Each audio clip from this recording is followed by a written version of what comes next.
Well, let's talk more about the summit issues. Joining me now is Olivia Enos, who's Asian policy analyst at the Davis Institute for National Security and Foreign Policy. Very good to see you, Olivia. I mean, of course, the nuclear issue right at the top of the agenda on this summit. But do you think that President Trump will also address these huge concerns that have been for so many years about the repressive and autocratic nature of the North Korean regime?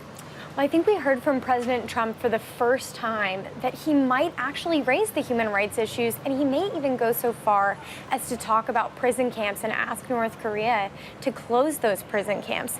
I think this would be an incredibly monumental step because in past negotiations, the U.S. has foregone raising these important human rights issues. But I think that the U.S. has the opportunity to completely and fundamentally shift Kim Jong-un's risk calculus when it comes to these human rights issues. Because fundamentally, Kim Jong-un is coming to the table because he's seeking legitimacy. But President Trump and U.S. negotiators should very clearly communicate to Kim Jong-un that he cannot be viewed as a legitimate leader if he continues to imprison between 80,000 to 120,000 individuals in these prison camps. There's also the issue, which a lot of people I think were quite surprised to hear about, are these abductees, which the Japanese, of course, Shinzo Abe raised it with President Trump when he went over to Washington before the G7. There's this issue of them abducting Japanese nationals, Korean nationals, and taking them back and holding them for many decades in some cases in North Korea. Yeah, I think it's a very important issue, and I think as evidenced by the fact that the 3 Americans were released earlier this year, Kim Jong-un is sensitive when he's criticized on human rights grounds, and he responded positively by releasing those 3 Americans. Perhaps this is an opportunity to not just demonstrate that we care about Americans' human rights, but that we also care about the human rights of North Koreans, of Japanese, and of South Korean citizens who are also imprisoned and held hostage by the Kim regime. Let's concentrate, though, on the nuclear issue. Again, concerns raised by the Japanese. The North Koreans have different capabilities, and it's the long-range capability that most jittered the Americans there, the idea that their intercontinental ballistic missiles may be able to hit the U.S. mainland.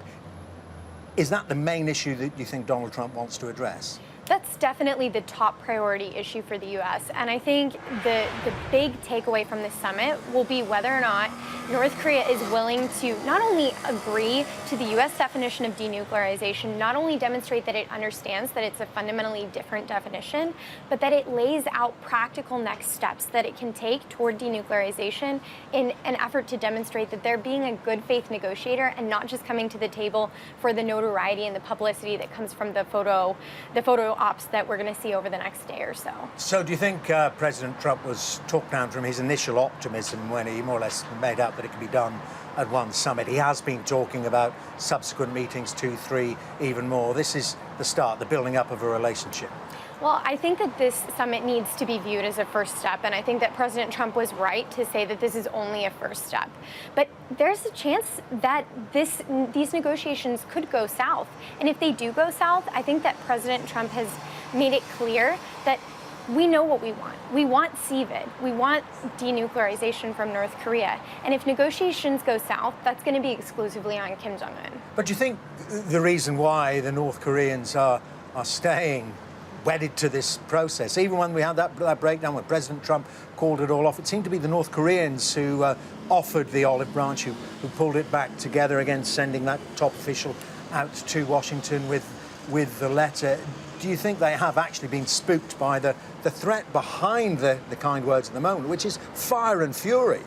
Yeah, I think that North Korea in part came to the negotiating table due to the maximum pressure sanctions that the Trump administration had in place, and then also the potential threat of military action. I think that really did scare them. But I think that President Trump also redefined the terms of the negotiations when he said, I'm willing to take the summit off the table if we can't achieve a good outcome and a positive outcome from the North Koreans. So I think if there is a failed summit, again, it's going to be because the North Koreans were trying to negotiate on their own terms, when the reality is North Korea cannot and should not be setting the terms for these negotiations.